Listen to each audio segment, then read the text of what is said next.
Jerome Wade was 41 years old, and until that rainy Tuesday night in Cincinnati, his wife believed she knew exactly what he was worth. He was a project manager with a modest salary, a work truck, and a joint checking account with $340 in it. Priya had done the math. She had already spoken to a lawyer, already changed the locks, already planned where Jerome's garbage bags would sit in the garage he couldn't access. She had spent 14 months building her exit, while sleeping in the same bed as the man she was robbing. So when Jerome pulled into his own driveway that night, and she opened the door 4 inches, chain on, fully dressed, completely composed, she felt certain she had already won. She told him to leave. She closed the door.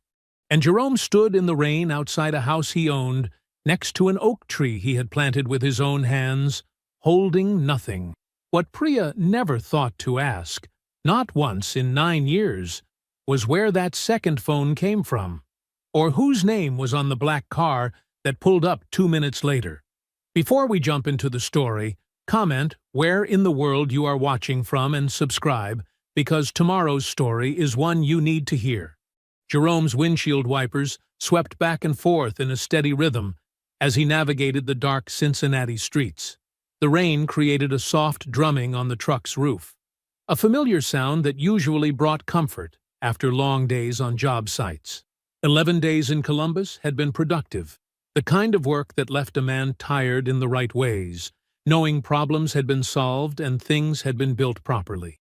His work truck, a deliberately ordinary Ford F-150, handled the wet roads with familiar reliability. Like everything else in his visible life, the truck served its purpose without drawing attention. It was the vehicle of a working project manager, nothing more and nothing less. Just as his father had taught him, tools were meant to work, not shine. The digital clock on the dashboard read 10:47 p.m. Traffic had thinned to occasional passing headlights, and the streets were growing quieter as he made his way through familiar neighborhoods. His thoughts drifted to home. Not just the house, but the specific details that made it his. The oak tree he'd planted 7 years ago was growing strong and straight, its roots reaching deep into Ohio soil. He'd chosen that specific spot in the front yard carefully, calculating decades of growth into his decision. Jerome did everything that way, with patience and precision. His marriage to Priya had started the same way. 9 years of building something he thought was solid. She brought polish and charm to their life, while he provided the steady foundation. At least, that's how it had been in the beginning. Lately, there had been subtle shifts he'd noticed but hadn't allowed himself to fully examine. Small changes in routine, slight alterations in tone, tiny variations that most men might miss, but that Jerome, with his trained eye for structural changes, couldn't help but register. Jerome reached into his jacket pocket and pulled out his work phone, the one Priya knew about, the one that matched his visible life. His other phone, sleeker and newer, stayed secured in his inner pocket, where it had always been, unknown to her. Some things weren't meant to be shared until the right moment. Another lesson from his father. He dialed Priya's number, watching the rain-slicked road ahead as the phone rang. Once, twice, 3 times, 4, then voicemail. Her recorded voice, warm and professional. "You've reached Priya Wade. Please leave a message." Jerome ended the call without leaving one. He noted the lack of response the same way he'd note a hairline crack in a foundation, something to be observed and factored into larger calculations, but not reacted to emotionally. The neighborhood streets became more familiar as he turned onto his own block. The houses here were solid middle-class homes, well-maintained but modest. His house sat halfway down the street, a 2-story colonial that normally welcomed him with warm exterior lights.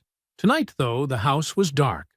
The timer-controlled lights that had functioned perfectly for years were off. He pulled into the driveway, the truck's headlights sweeping across the garage door. Reaching for his key fob, Jerome pressed the button for the garage door opener. The small LED flashed red. Code not recognized.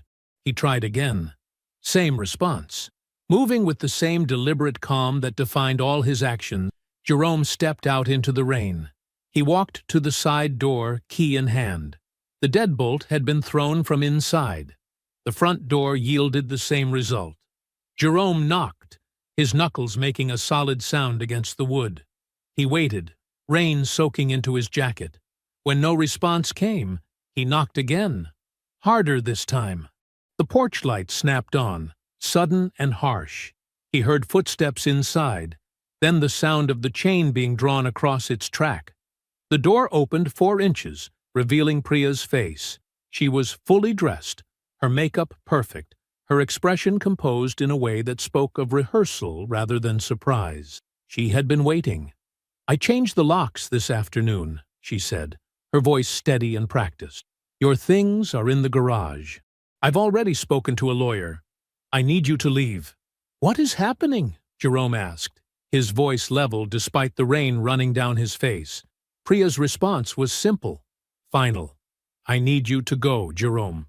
The door closed with a soft click. Jerome stood motionless, rain falling steadily around him. His work truck sat in the driveway. His bag held his laptop and work document. The joint account Priya knew about contained $340. These were the visible pieces of his life, the ones she had calculated into her plans. Jerome turned slightly, looking at the oak tree he'd planted. Its branches moved gently in the rain, strong and rooted. Then, with the same quiet precision that marked everything he did, he reached into his jacket and removed his second phone. He made a single call. "Go ahead and bring it around," he said softly. He ended the call and stood at the end of his driveway, hands loose at his sides, waiting in the rain, as though this moment had always been part of a larger blueprint. 2 minutes passed like water flowing over stone, steady, measureless, inevitable. Jerome stood motionless at the end of his driveway, the rain settling into his clothes with the same patience he'd inherited from his father. Each drop was a timer counting down to something Priya hadn't calculated. Headlights appeared at the top of the street, their beams cutting through the rain with deliberate grace. The vehicle moved unhurried, like something that had never needed to prove its worth. As it drew closer, its form became clear.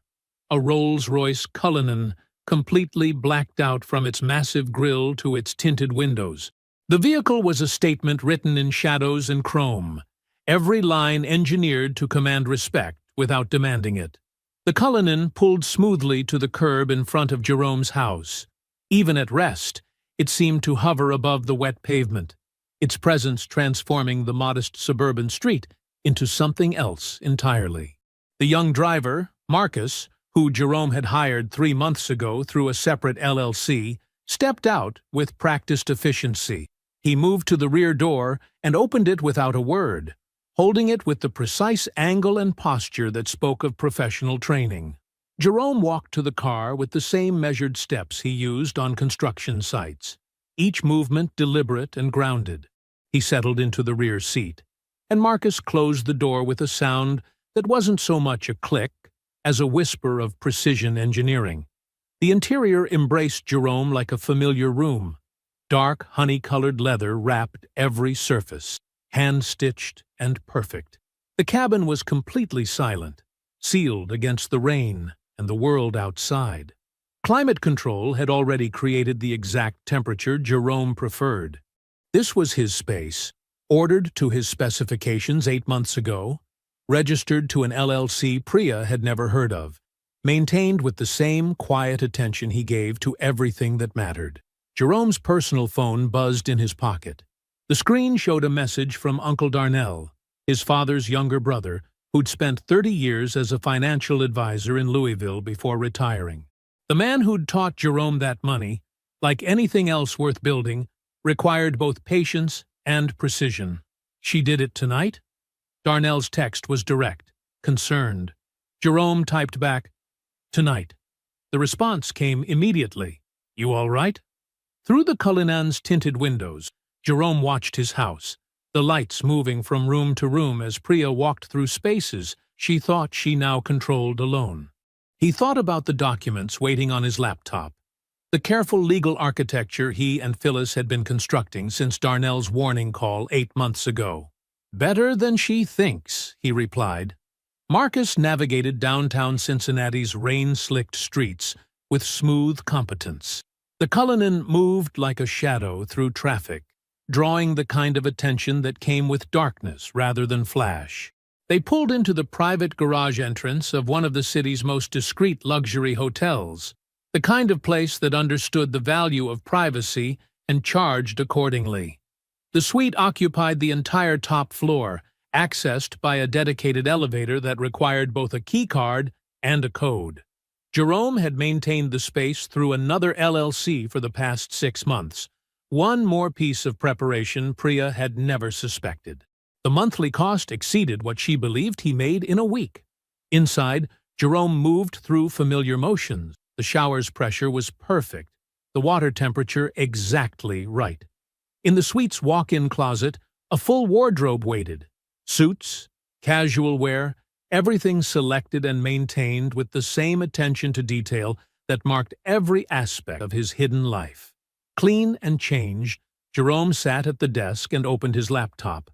The screen illuminated with documents that represented 8 months of careful legal preparation. Phyllis Okafor's work was, as always, meticulous. Each file represented a different aspect of Jerome's actual financial life. The 11 properties spread across Cincinnati, Columbus, and Dayton, the silent partnership in the commercial development firm, the trust his father had left him, $1.4 million that had grown to $4.2 million through patient, precise investment.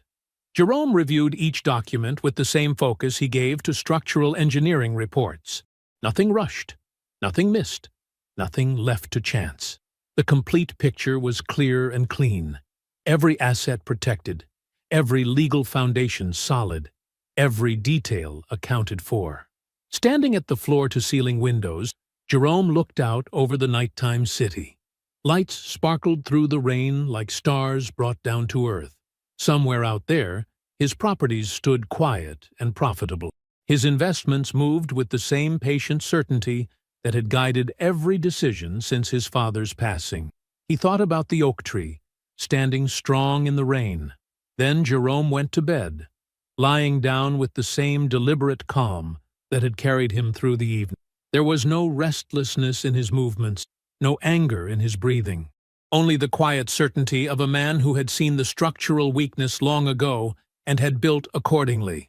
Jerome woke at his usual time, 5:30 a.m., his body operating on the same internal clock that had governed his life for decades. The suite's blackout curtains held back the dawn, but he opened them immediately, letting Cincinnati's morning light fill the space. The city below was already stirring, moving with the steady rhythm he'd always appreciated. He ordered breakfast through the hotel's private service, steel-cut oats, fresh fruit, black coffee. While waiting, he dressed in a charcoal Tom Ford suit that had hung unworn in the suite's closet for months. The suit, like everything else in this space, belonged to a version of Jerome Wade that Priya had never bothered to look for. At his laptop, Jerome reviewed the complete financial picture one final time. The numbers were exactly as they had been for months, each asset carefully documented and legally protected. 11 properties across 3 cities, held in separate LLCs. The silent partnership in the commercial development firm that had completed 4 successful projects in the past 6 years. The trust his father had left him. $1.4 million that Jerome had grown to $4.2 million through patient, precise investment. Phyllis Okafor arrived exactly at 9, carrying a leather briefcase that contained 8 months of careful legal preparation. She moved with the unhurried confidence of someone who had spent decades in rooms where precision determined outcomes. Her handshake was firm, her expression focused. "Everything is in position," she said, setting her files on the table. "The response is prepared, the financial disclosure is complete, and the forgery documentation is ready for the prosecutor's office. Jerome nodded, pouring coffee for both of them. Walk me through the sequence one more time. Phyllis opened her primary file. When you give the word, we file the divorce response with the complete financial disclosure.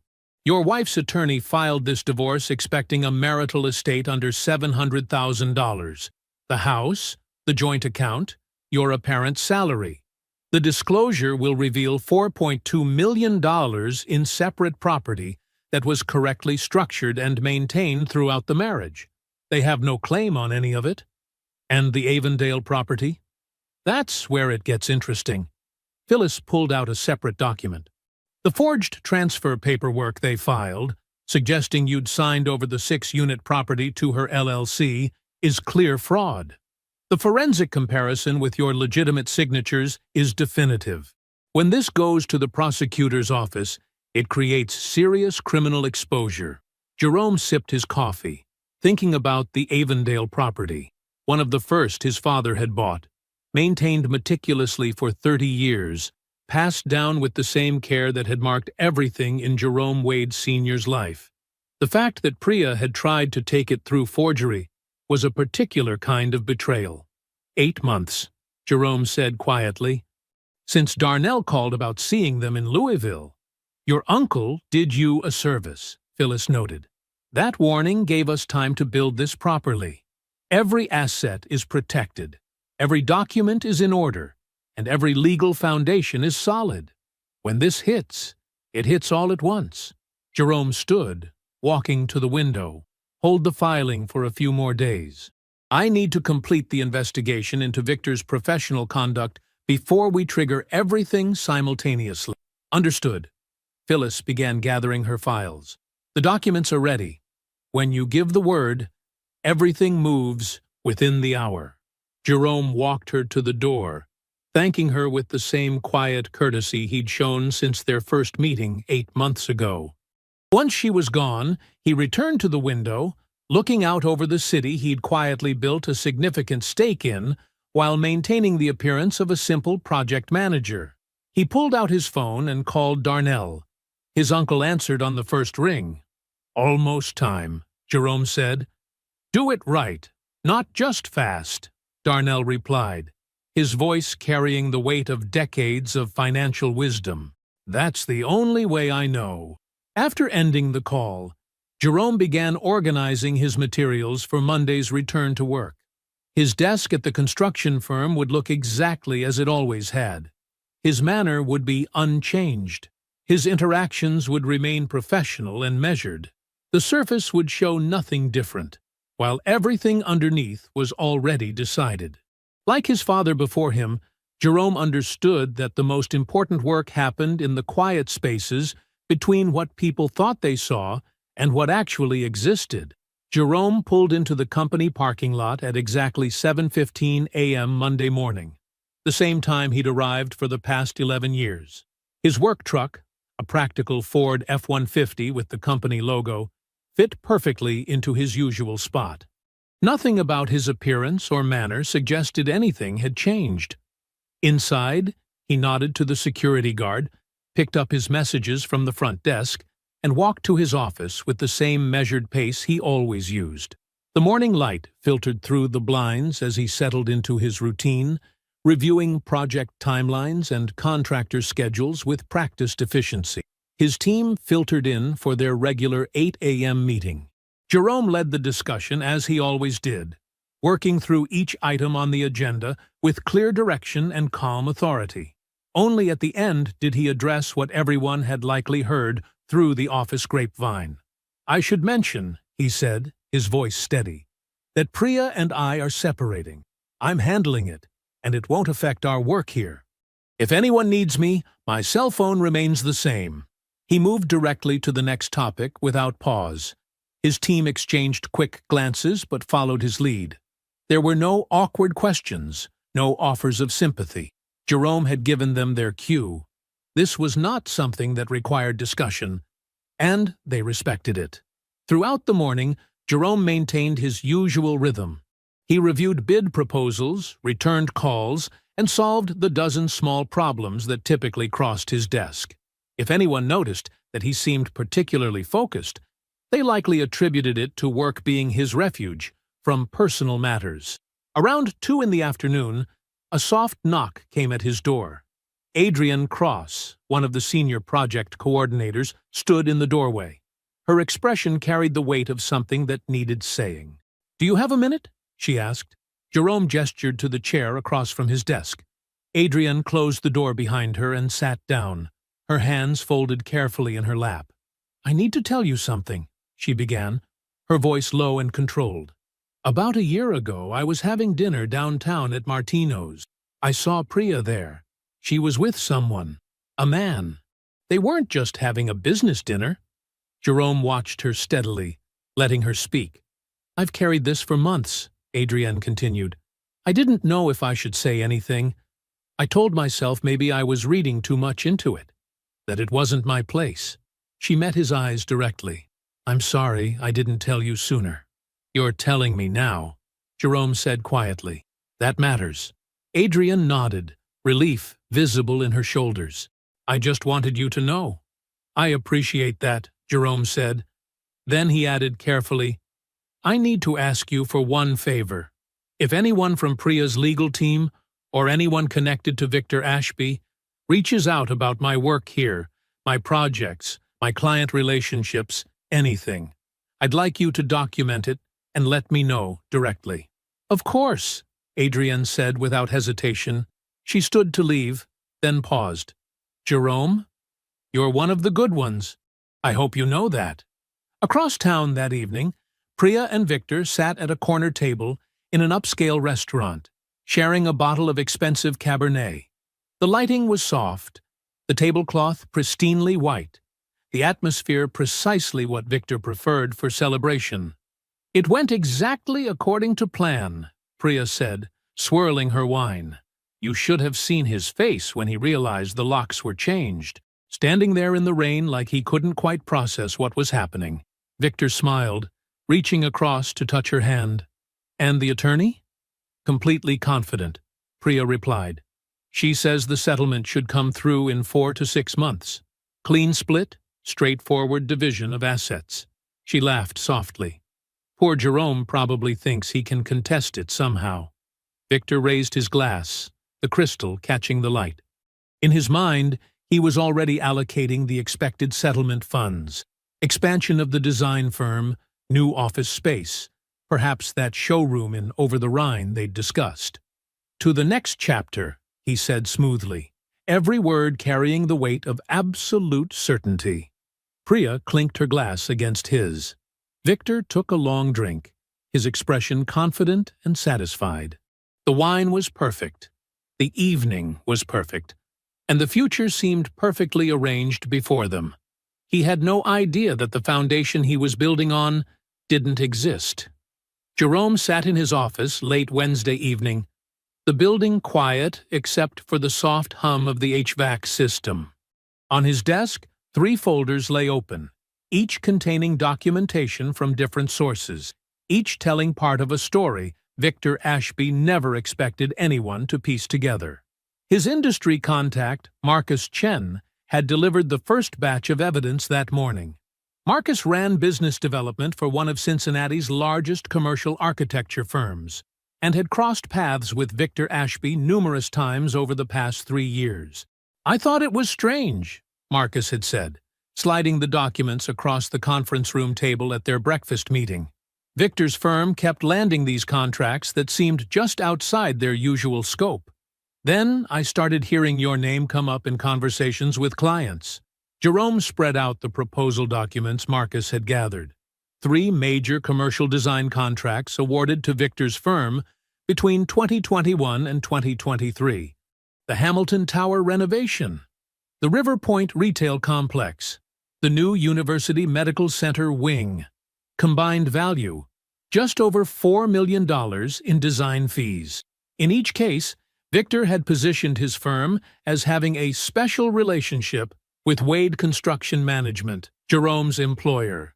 He had referenced Jerome specifically in client meetings, suggesting an established partnership that would ensure smooth coordination between design and construction phases. He told the Hamilton Tower people you'd personally overseen 3 of his previous projects, Marcus explained. Said you'd vouch for his firm's capabilities. Jerome made notes in his precise handwriting. 2 of the clients who'd awarded those contracts, Robert McNally at Hamilton Tower and James Chen at River Point, had known Jerome professionally for over a decade. They'd trusted Victor's firm partly because they trusted Jerome's implied endorsement. At 3 o'clock, Phyllis arrived with the financial documentation. They spread the LLC filings across Jerome's conference table, creating a timeline of transactions that told its own damning story.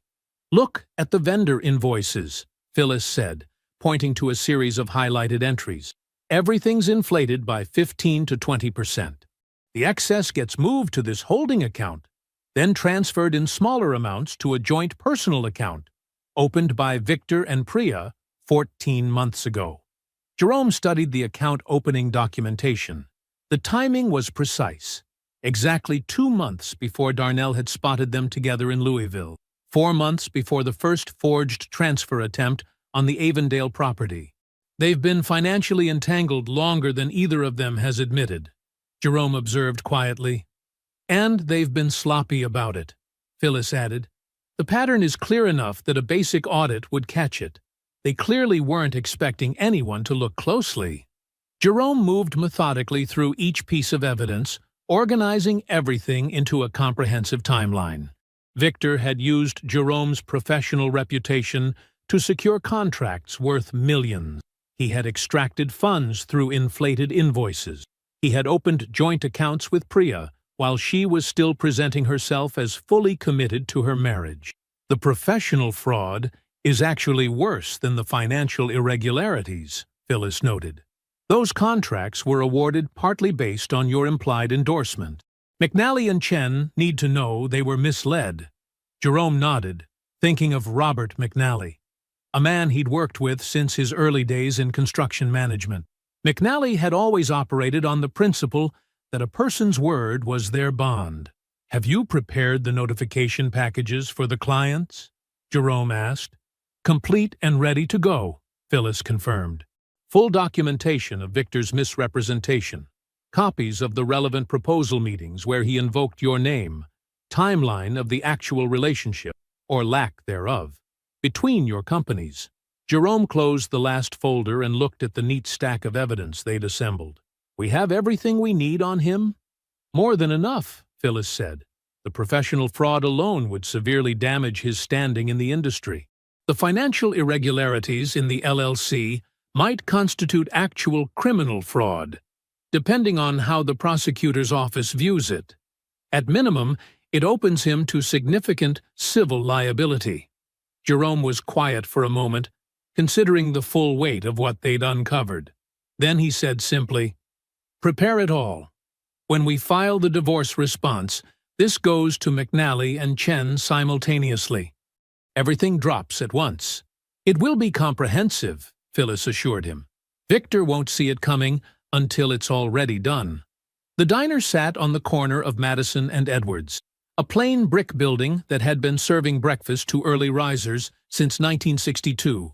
Jerome arrived at 6:45 a.m., 15 minutes before the agreed time.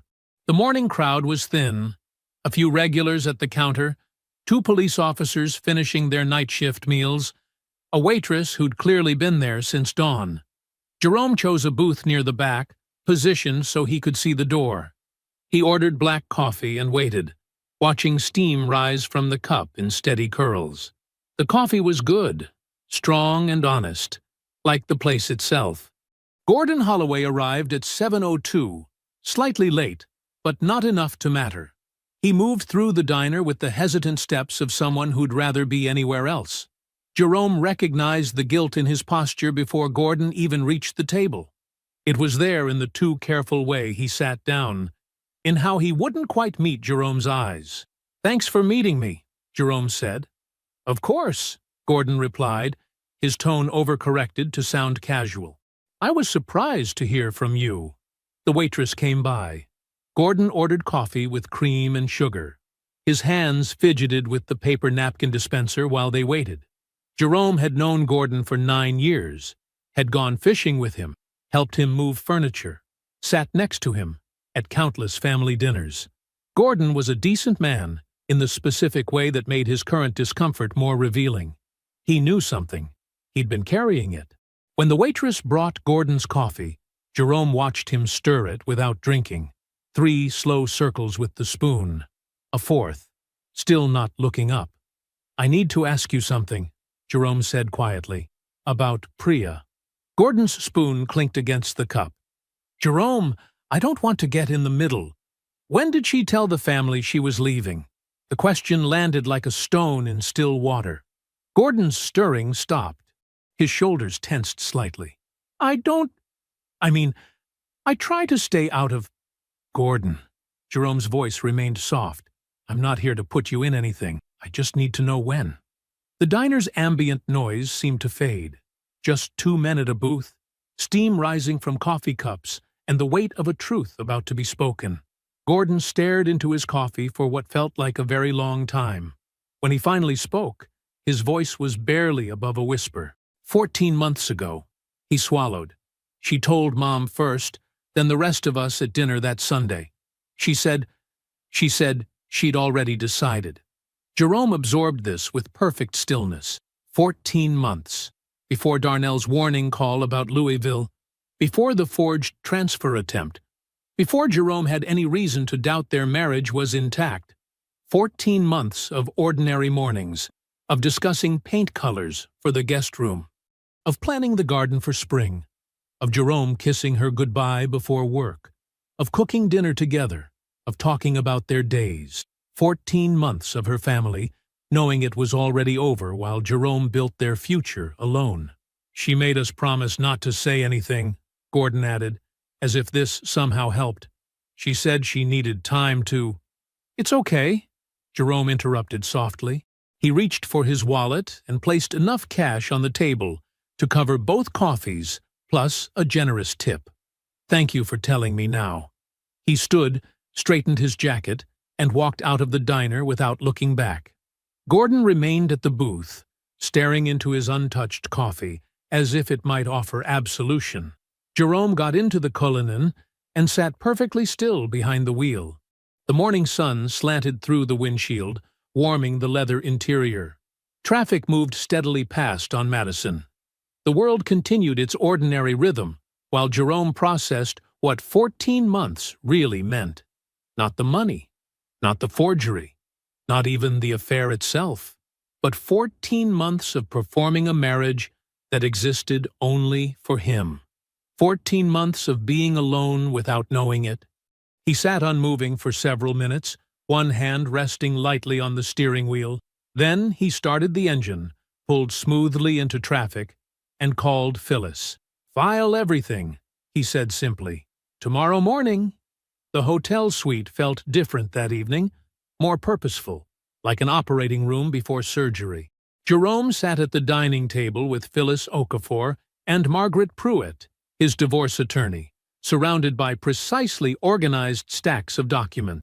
The city lights twinkled through the floor-to-ceiling windows, creating a backdrop that felt appropriately dramatic for what they were about to set in motion. "Let's confirm the sequence one more time," Margaret said, spreading out a timeline she'd drafted. Her voice carried the steady confidence of someone who had orchestrated complex legal maneuvers many times before. Jerome nodded, his expression calm. "Walk me through it." Phyllis opened her leather portfolio. "At exactly 9 a.m. tomorrow, I file the divorce response with the full financial disclosure. Every asset, every account, every property, $4.2 million in total. All of it properly structured as separate property throughout the marriage. The moment that hits," Margaret added, "Priya's attorney will have to completely reassess their strategy." They filed expecting a modest marital estate under $700,000. This changes everything for them. Simultaneously, Phyllis continued, the forgery documentation goes to the prosecutor's office. We've got the forensic handwriting analysis confirming the Avondale transfer document was falsified.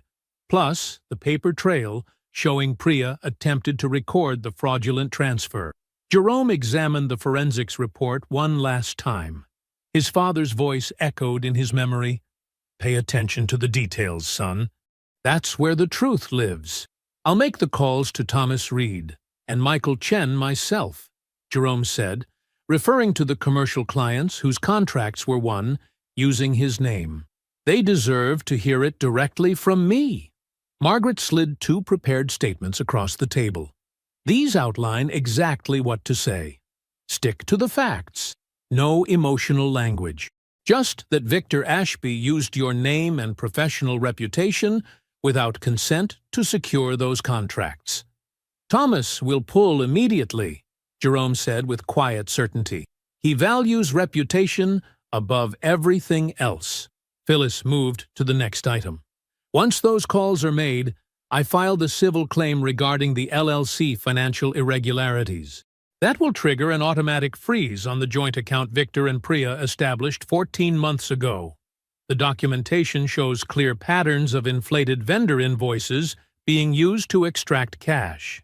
Jerome stood and walked to the window, processing each step. The city sprawled below, thousands of lights marking thousands of lives continuing their ordinary course. Tomorrow, 2 of those lives would be fundamentally disrupted. "What about the Avondale tenants?" he asked, turning back to face the attorneys. Margaret checked her notes. "We've drafted a letter informing them that the ownership dispute is being resolved, and they'll receive formal documentation within 30 days. Their leases remain valid and protected throughout this process." "Good," Jerome said. "They shouldn't suffer for other people's choices." They spent the next hour reviewing every document, every filing, every planned action. Jerome asked precise questions, seeking clarity on specific legal language and timing. There was no excitement in his manner, no anticipation of revenge. He approached it like any other project, with thoroughness and attention to detail. As the meeting concluded, Phyllis gathered her files. "Everything is ready, Jerome. At 9 a.m. tomorrow, it all begins." Margaret stood as well. "Try to get some rest tonight. Tomorrow will be intense, even if everything goes exactly as planned." Jerome walked them to the door, thanking them both with quiet sincerity. When they were gone, he returned to the window. The city had grown quieter, but it never truly slept. Neither would he, probably. He thought about the oak tree in front of his former home, about standing in the rain that night, about the look on Priya's face through the 4-inch gap of the chained door. He thought about his father's words again. Never let a person know the full size of what you've got until you know the full size of who they are. Standing there in the quiet suite, Jerome finally understood. His father hadn't been teaching him to be secretive. He'd been teaching him to be discerning, to watch, to wait, to know for certain before revealing yourself fully. Jerome turned off the light and prepared for bed. Tomorrow would arrive with its own momentum, and everything would change for Priya and Victor. But tonight was for silence, for stillness, for the last quiet moments before consequence. Jerome arrived at the office at 7:45 a.m., his work truck pulling into its usual spot in the employee parking lot. He carried his regular coffee tumbler, nodded to the security guard, and walked to his office with the same measured pace he showed every morning. Nothing in his demeanor suggested this Wednesday would be different from any other.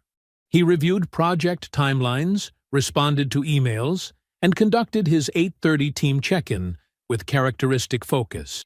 The only sign that this was not an ordinary morning was the personal phone sitting silently in his jacket pocket, waiting. At 9:04 a.m., it vibrated once. A text from Phyllis Okafor. Filed.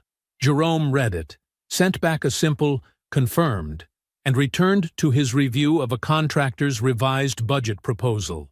His hands remained steady on the keyboard. His breathing stayed even. He had learned long ago that the most important moments required the least dramatic response. Across town, in her modernly furnished home office, Priya was sorting through design samples when her phone rang. Her attorney's name appeared on the screen. She answered with the casual confidence of someone who believed everything was proceeding according to plan. "We need to meet immediately," her attorney said. The voice carried an unfamiliar note, professional composure barely containing genuine alarm. "Something has been filed that changes our entire approach." Priya arrived at the law office 37 minutes later, her heels clicking purposefully across the marble lobby floor. The receptionist directed her straight back. No waiting, no preliminary small talk. Her attorney was standing when she entered, which was the first sign that something was truly wrong. "Before we discuss anything else," the attorney said, lifting a substantial document from her desk, "you need to read this. It's your husband's financial disclosure response." Priya took the papers with manicured hands that still showed no tremor. She began reading. Then she stopped, started again from the beginning. The numbers refused to make sense, so she read them a third time. $4.2 million in total assets, 11 properties across 3 cities, held in separate LLCs, a 60% silent partnership stake in a commercial development firm, a trust established before the marriage, never disclosed, worth over $900,000, all of it structured as separate property, all of it legally protected, all of it completely unknown to her until this moment. "This isn't possible," Priya said, her voice finally showing strain. "He's a project manager. We have joint accounts. I've seen his paychecks." Her attorney's voice was carefully measured. "What you saw was what he allowed to be visible.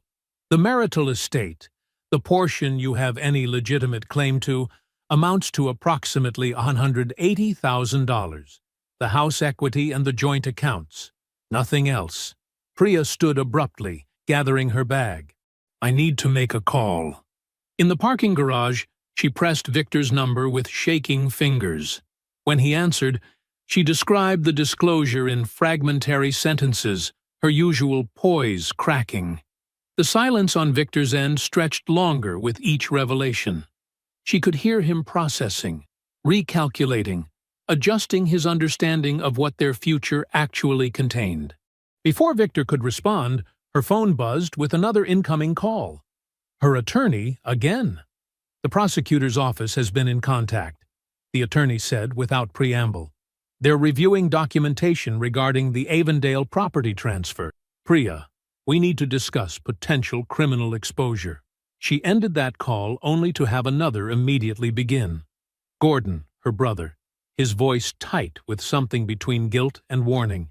"Mom knows," he said. "Someone called her. She's devastated, Priya. She keeps asking how long you knew you were leaving before you told Jerome." Priya leaned against a concrete pillar in the garage, her designer dress catching on the rough surface. She put Victor back on the line, her voice now openly pleading for reassurance. Instead, Victor said, "I can't have my name connected to a criminal investigation, not with the contracts we have pending." In that moment, standing alone in the cold fluorescent light of an underground parking garage, Priya understood the true nature of what she had built with Victor. Not a partnership founded on love or loyalty, but a transaction based on expected assets that no longer existed. She held her silent phone, surrounded by empty parking spaces, facing a settlement that had evaporated and a criminal referral that was already in motion. She had nothing left to negotiate with, and no one standing beside her. The restaurant stood in Cincinnati's historic district, its limestone facade catching the afternoon light. Jerome arrived 15 minutes early, parking the Cullinan himself. He nodded to the valet, who recognized him not as a guest, but as one of the owners. Inside, the host's face brightened with genuine warmth. "Mr. Wade, always good to see you. Your private room is ready." Jerome thanked him quietly. He had owned 12% of this restaurant for 4 years. The staff knew him as the silent partner, who fixed problems before they became crises and never demanded recognition. He waited in the lobby, hands loose at his sides, watching the street through the front windows. Priya arrived precisely on time, in a cream-colored dress that probably cost more than most people's monthly rent. She entered with practiced poise, her chin lifted slightly, the way she carried herself in client meetings when she needed to project authority. She saw Jerome first, then noticed how the host immediately approached him rather than her. "Mr. Wade, shall I show you and your guest to your room?" The word "your" landed with precise weight. Priya's step faltered almost imperceptibly. She had prepared for this meeting, believing she still held some advantage of familiarity, some ability to manage Jerome's reactions the way she always had. But this small moment, the host's deference, the private room, the clear indication that Jerome owned some part of this space, disrupted her script before it began. They followed the host through the main dining room, past tables of people who nodded to Jerome with varying degrees of recognition. The private room was in the back, warm wood panels and soft lighting, a single table set for two. Jerome held Priya's chair without ceremony. They sat. Priya spoke first, her voice carrying the careful modulation of someone who had rehearsed their lines. "I know this isn't how either of us wanted things to end. I hope we can handle this like adults. I never meant for it to become—" She trailed off, perhaps realizing that every word sounded hollow in this room that partially belonged to the man she had tried to leave with nothing. Jerome let the silence hold for a moment. Then he reached into his jacket and withdrew a single photograph. He placed it on the table between them. Priya and Victor at a Louisville restaurant, time stamped 14 months ago. They were sitting close, his hand on her wrist, both of them laughing at something just said. "I'm not here about the affair," Jerome said quietly. "I've made my peace with what that means about you." He opened a thin folder and began laying out documents one by one. His voice remained steady, almost gentle, as he walked her through each item. The forged property transfer bearing his supposed signature, the LLC financial records showing systematically inflated vendor invoices, bank statements from the joint account she and Victor had opened while she was still living in Jerome's house. He spoke from memory, never once referring to the papers. He had lived with this information long enough to know every detail by heart. "You looked at me for 9 years, he said, and saw exactly what you expected to see. A salary, a work truck, a modest joint account. You decided that was the whole picture." He paused, meeting her eyes directly. "You never asked who I actually was." Priya's hands were perfectly still in her lap, but her breathing had become shallow. The careful script she had prepared was useless against this version of Jerome. This man who spoke with quiet certainty about things she had believed were perfectly hidden. "These clients," Jerome continued, indicating another document, "who were told I would be connected to their projects. They trusted you because they trusted me. That trust wasn't yours to spend." A waiter appeared briefly with water, nodding to Jerome with familiar respect before withdrawing. The moment underscored everything. This was Jerome's space, Jerome's timing, Jerome's truth finally spoken aloud. Jerome stood, straightening his jacket, with the same unhurried movement he had always shown. "I want you to understand that I'm not angry," he said. "I'm clear. Those are different things." He turned and walked out of the private room without looking back. The door closed silently behind him. Priya sat alone at the table, surrounded by documents that mapped the precise shape of her miscalculation.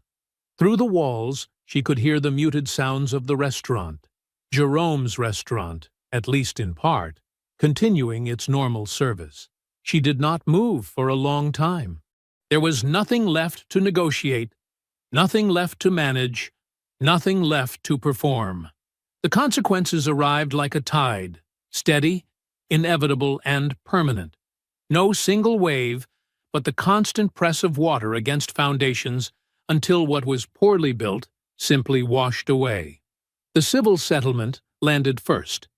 Under the weight of the forgery documentation, Priya's attorney advised her to accept terms that included repaying all rental income extracted during the fraudulent Avondale transfer attempt.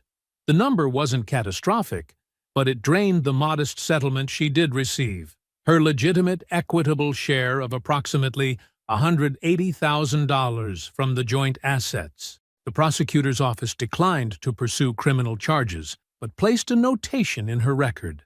It followed her, quiet but persistent, appearing in background checks and professional license reviews. Like a shadow that never quite lifted, her design firm felt the shift within weeks. Contracts that had seemed secure began to waver. Clients who had come through Jerome's network found polite reasons to delay renewals. The business didn't collapse dramatically. It contracted, steadily and quietly, until the office that had once hummed with activity fell silent more often than not. 8 months after the divorce was finalized, Priya closed the firm's doors. She packed her design portfolios and relocated to Columbus, where no one knew the full story, but everyone seemed to know enough. The community she'd built in Cincinnati, the carefully cultivated relationships, the social circles, the professional alliances, did not follow her. They had been built on Jerome's foundation, and that foundation no longer existed.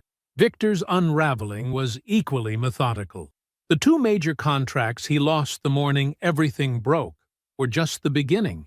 One of his remaining clients, reading about the LLC financial irregularities in Phyllis's civil claim, invoked their forensic accounting clause. The audit revealed patterns that raised questions no one could satisfactorily answer.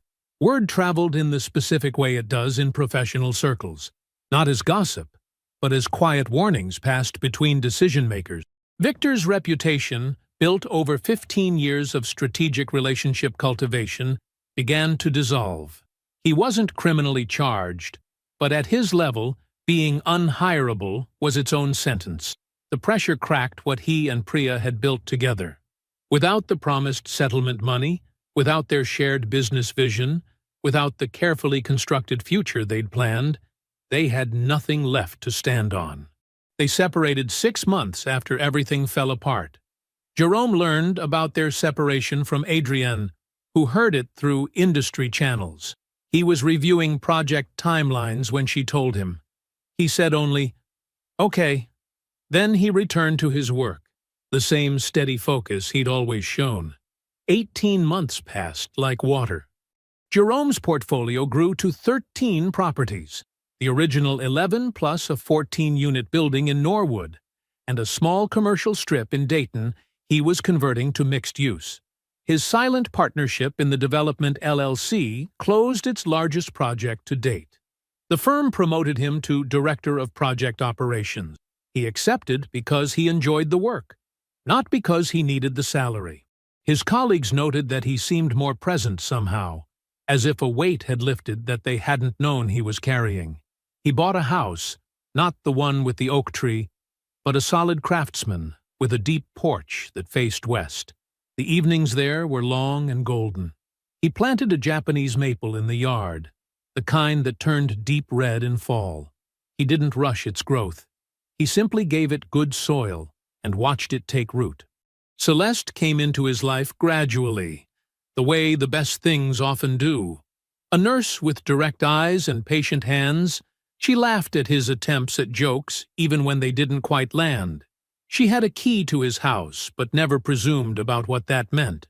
Jerome hadn't shown her the full picture yet, but he was beginning to think she was someone worth showing. In his home office drawer, he kept one document, the first filing Phyllis had prepared for him, dated the morning after Darnell's warning call. Sometimes he looked at it, not with regret, but with a kind of quiet recognition. This was the moment he chose preparation over hope, action over wishful thinking. On a rain-misted Saturday morning, Jerome stood outside the Norwood property, reviewing a contractor's punch list. The rain fell lightly, more suggestion than substance. He looked up from the papers and thought briefly about another driveway, changed locks, an oak tree. He remembered the specific feeling of standing in the wet dark, trying to find words that wouldn't come. 2 minutes. That's all it had taken then. He walked to the Cullinan parked at the curb and got behind the wheel himself. something he rarely did. The navigation system waited for input. He typed in Darnell's address in Louisville, deciding to surprise the old man. Maybe take him somewhere unreasonably good for lunch. The rain picked up slightly as he pulled away from the curb. The wipers moved across the windshield in their quiet, steady rhythm, clearing the view ahead of everything that had once obscured it. Jerome drove. I hope you enjoyed that one. Be sure to like the video and subscribe so you don't miss the next story. I've picked out 2 more for you that I think you'll really like.